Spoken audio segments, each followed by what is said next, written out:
பஞ்சம் பிழைக்க புலம்பெயர்ந்த ஒரு விவசாய குடும்பத்துல பிறந்தவர். பட்டினியை சமாளிக்க படிப்பை விட்டுட்டு ரிக்ஷா ஓட்டி பழச்சவர். லேபர் யூனியன்ல தொடங்கி அமைச்சரவை வரை அசுர வேகத்துல வளர்ந்தவர். தாக்கரேவோட வாரிசுக்கே தண்ணி காட்டி ஆட்சியை அடைஞ்சவர். அரசியல் சாணக்கியர்களை ஓரங்கட்டி அதிகாரத்தை தக்க வச்சவர். கூட்டணி தர்மத்துக்காக முதலமைச்சர் பதவியையே விட்டு கொடுத்திருக்கவர். அவர்தான் மகாராஷ்டிரா அரசியலின் டாடா ஏக்நாத் ஷிண்டே. சத்தாரா மாவட்டத்தில் ஜவாலி தாலுகாவில் இருக்க டாடே என்கிற கிராமம் தான் ஏக்நாத் ஷிண்டேவோட சொந்த ஊர். விவசாய கூலிகளாக வாழ்க்கையை கடத்திய ஒரு மராத்தா குடும்பத்தில் தான் ஏக்நாத் ஷிண்டே பிறந்தார். பஞ்சம் பிழைக்கிறதுக்காக அவரது மொத்த குடும்பமும் தானேவுக்கு குடிபெயர்ந்தது. அங்குள்ள மங்களா உயர்நிலைப் பள்ளியில 11ஆம் வகுப்பு வரைக்கும் படித்த ஷிண்டே குடும்பத்தோட வறுமையை சமாளிக்க படிப்பை நிறுத்திட்டு ஆட்டோ ரிக்ஷா ஓட்ட போயிட்டார். அதற்குள்ள மகாராஷ்டிரா மராத்தியர்களுக்கேங்கிற முழக்கத்தோட தொடங்கி இருந்த சிவசேனா கட்சி மக்கள் மத்தியில ஒரு ஆதரவு அலையை உருவாக்கி இருந்தது. அந்த ஆதரவு அலை ஷிண்டேவையும் அசைச்சு பார்த்தது. சிவசேனாவில் சேர்ந்த ஷிண்டே தானேவில் ஆனந்த் திகே என்கிற உள்ளூர் தலைவரை கைக்குள்ள போட்டுக்கிட்டு மெல்ல மெல்ல வளர ஆரம்பிச்சாரு.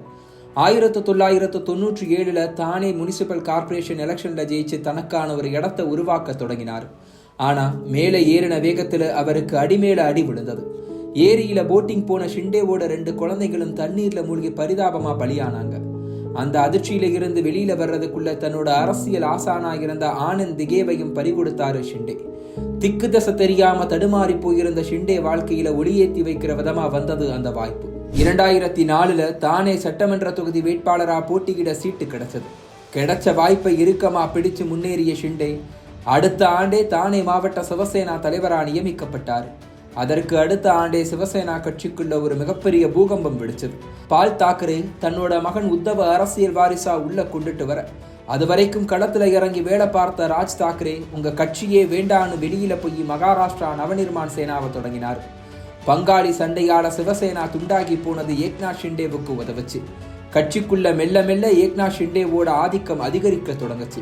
1999ஆம் ஆண்டு ஆட்சி அதிகாரத்தை பறிகொடுத்த சிவசேனாவுக்கு 2014 திரும்ப ஒரு வாய்ப்பு கிடைச்சது. இந்த முறை ஏக்நாத் ஷிண்டேவுக்கு பொதுப்பணித்துறை அமைச்சர் பதவி கிடைச்சது. சுகாதாரம் குடும்ப நலத்துறை அமைச்சர் துறையும் பின்னர் தேடி வந்துச்சு. தாக்கரே குடும்பத்துல அதுவரைக்கும் யாரும் தேர்தலில் ஜெயிச்சு சட்டப்பேரவைக்குள்ள நுழைஞ்சது கிடையாது. இதனால களத்துல உத்தவ் தாக்கரே, சபையில ஏக்நாத் ஷிண்டேன்னு கட்சி அரசியல் நகர்ந்துட்டு இருந்த நேரம். ஏக்நாத் ஷிண்டே மேல ஏகத்துக்கும் நம்பிக்கை வச்ச உத்தவ் தாக்கரே 2018ஆம் ஆண்டு அவரை கட்சி தலைவராகவும் அறிவிச்சார். இந்த நேரத்துல தான் 2019 சட்டப்பேரவை தேர்தல் வந்தது. பாஜகவோட கூட்டணி வச்சு தேர்தலை சந்திச்ச உத்தவ் தேர்தல் முடிவுகளுக்கு பின்னர் முதலமைச்சர் பதவிக்கு குறி வச்சாரு.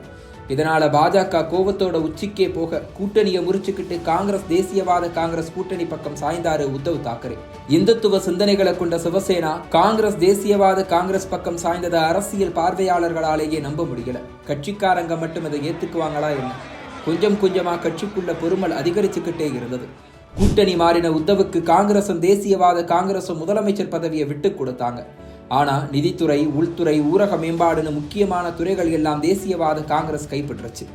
அதுலயும் நிதித்துறையை கையில வச்சிருந்த அஜித் பவார் NCP தொகுதிகளுக்கு 49 விழுக்காடு நிதியையும் காங்கிரஸ் தொகுதிகளுக்கு 33 விழுக்காடு நிதியையும் ஒதுக்கிட்டு சிவசேனா தொகுதிகளுக்கு வெறும் 17 விழுக்காடு நிதியை மட்டுமே ஒதுக்குறதா குற்றச்சாட்டுகள் இழந்து கட்சிக்காரங்களோட அதிருப்தியை அதிகப்படுத்துச்சு. இதையெல்லாம் உத்தவ் காதுகளுக்கு கொண்டுட்டு போக கட்சிக்காரங்க நினைக்க உத்தவ் அதுக்கு இடம் கொடுக்கவே முன்வரல. ஓர்லி தொகுதியில ஜெயிச்ச தன்னோட மகன் ஆதித்யாவை நிழல் முதல்வரா வச்சுட்டு முழுக்க ரெஸ்ட் எடுத்தாரு உத்தவ் தாக்கரே.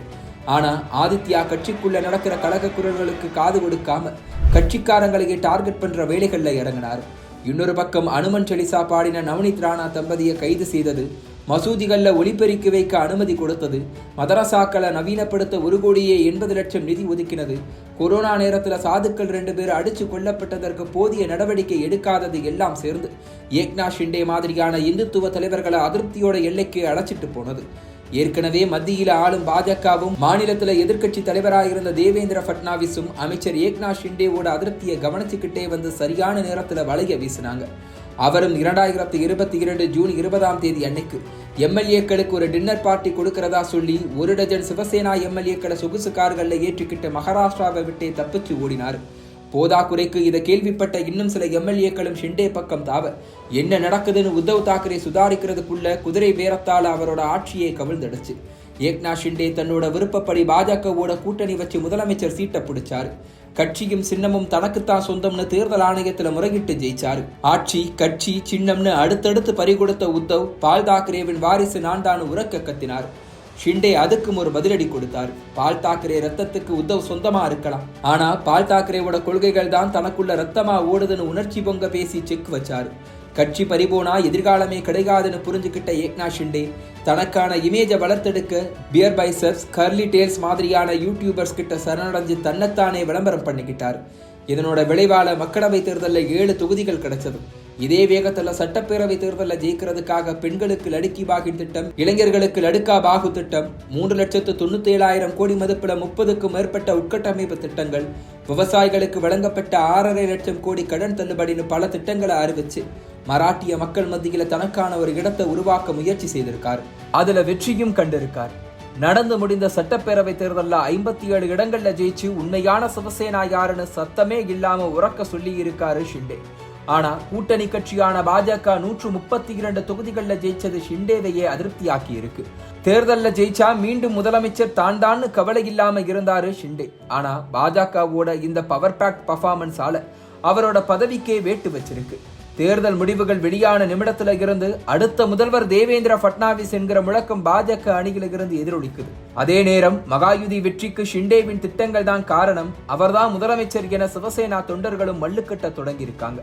இதுல சிவசேனா தொண்டர்கள் ஒருபடி மேல போய் ஷிண்டேவுக்கு சிஎம் பதவியை உறுதி செய்ய எல்லோரும் மும்பையில ஒண்ணு கூடணும்னு அழைப்பு விடுக்க ஷிண்டேவே நேரடியா தலையிட்டு உங்க அன்பு மட்டும் போதும், எனக்காக அலையாதீங்கன்னு கோரிக்கை வைக்கிற நிலைமைக்கு போயிருக்கு.